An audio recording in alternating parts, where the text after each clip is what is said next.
Olá para você que acompanha a TV Medicina e Saúde pelo canal do YouTube ou por nossas plataformas de áudio. Tudo bem? Hoje eu converso com o Dr. Minoru Matsumoto, cirurgião bariátrico pelo Centro Médico Gastroclínica. Vamos falar sobre o que você deve saber antes de escolher a cirurgia bariátrica. Tudo bem, doutor? Seja bem-vindo. Tudo bem, Pedro. Obrigado. Então, doutor, a gente já sabe que a obesidade é considerada uma doença, mas a partir de qual momento o paciente deve se preocupar, deve acender o alerta amarelo para ele?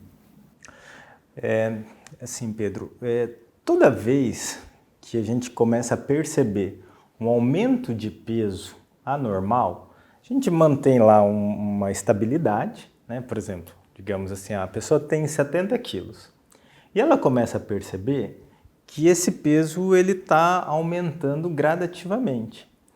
É importante, o quanto antes, identificar esse aumento de peso. Porque quanto mais distante você ficar daquele peso que você considera o adequado para você, mais difícil vai ser o retorno, ou mais trabalhoso vai ser esse retorno.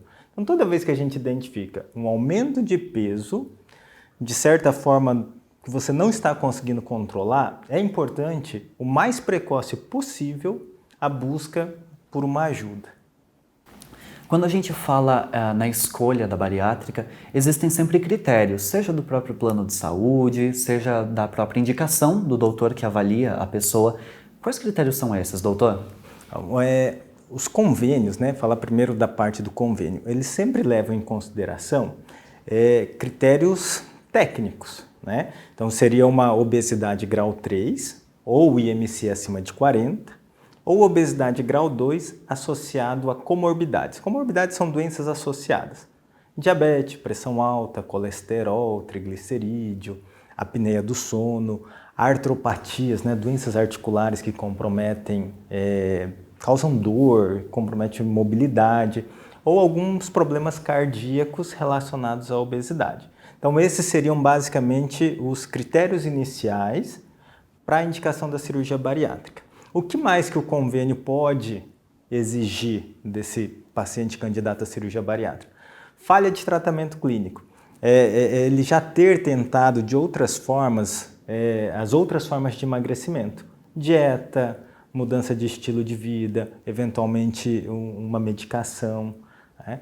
Então, esses seriam os principais critérios vinculados aos planos de saúde. Fora esses critérios, a análise ela é muito individual. A gente tem que sentir muito qual que é a expectativa de perda de peso. Quanto essa pessoa gostaria de emagrecer e ver se a cirurgia pode atender ou se a cirurgia pode dar uma perda de peso muito grande para aquela necessidade daquele paciente. Hoje a gente tem várias opções de tratamentos para a obesidade e a gente só precisa entender a necessidade de perda de peso daquele paciente para adequar o tipo de tratamento. Excelente. O doutor havia também comentado agora há pouco sobre a expectativa do paciente. A gente é inevitável, né, sentir expectativa por várias ocasiões, ainda mais por uma cirurgia como essa. Como que o paciente bariátrico deve gerenciar essa expectativa? Tá. Então, assim, a gente sempre tem o histórico, né? Então, a literatura, a pesquisa científica, né? Então, quando a gente faz esse estudo retrospectivo, a gente tem uma perda de peso mais ou menos definida, uma expectativa em relação ao tratamento. Quando a gente está falando em cirurgia bariátrica, a perda média de peso em relação àquilo que ele está iniciando o tratamento gira em torno de 30% a 40%. Então vamos colocar uma média ali de 30% de perda de peso em relação ao peso inicial que ela está começando o tratamento.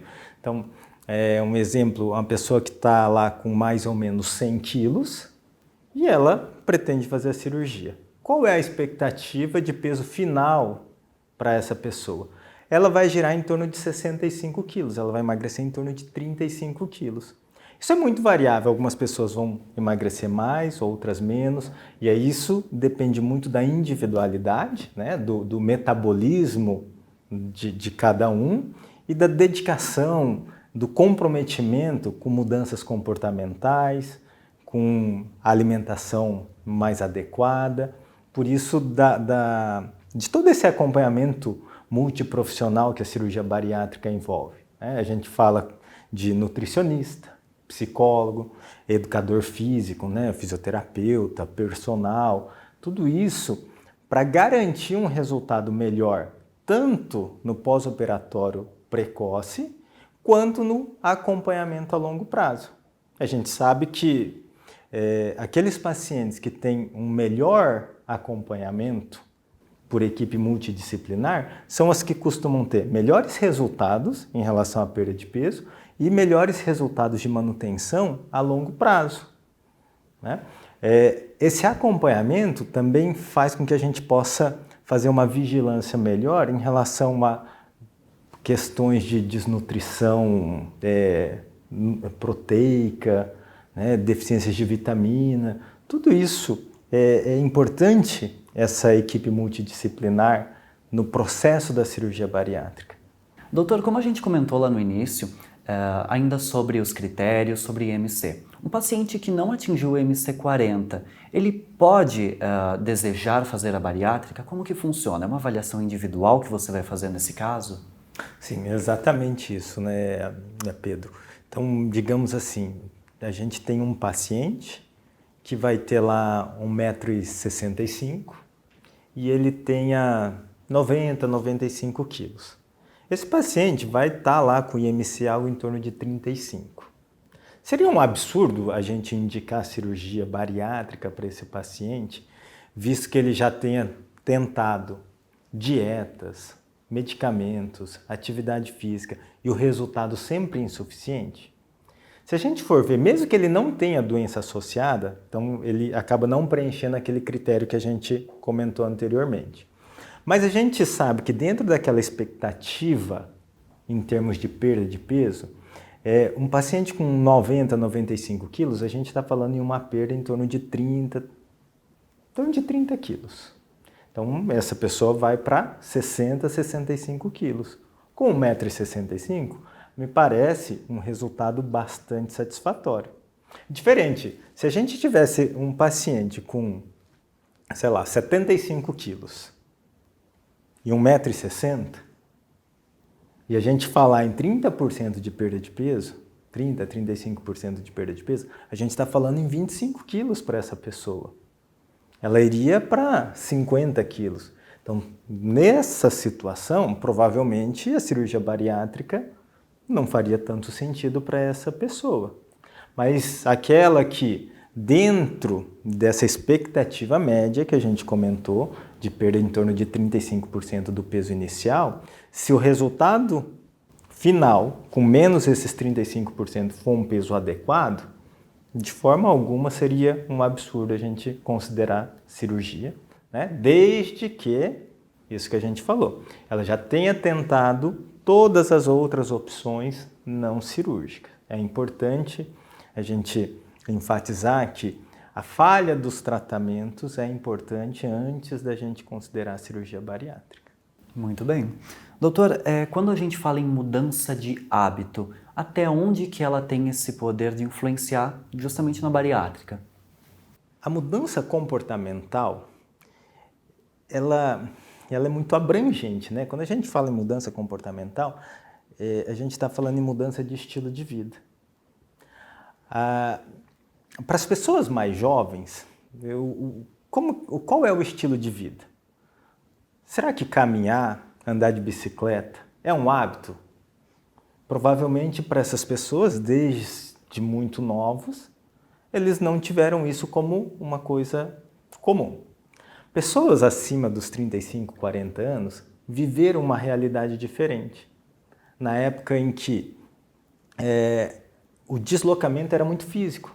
Caminhar, bicicleta e toda essa situação. A mesma coisa eu posso te falar em relação à alimentação. Antigamente, comida era caro. A comida comum do dia a dia, ela era muito saudável.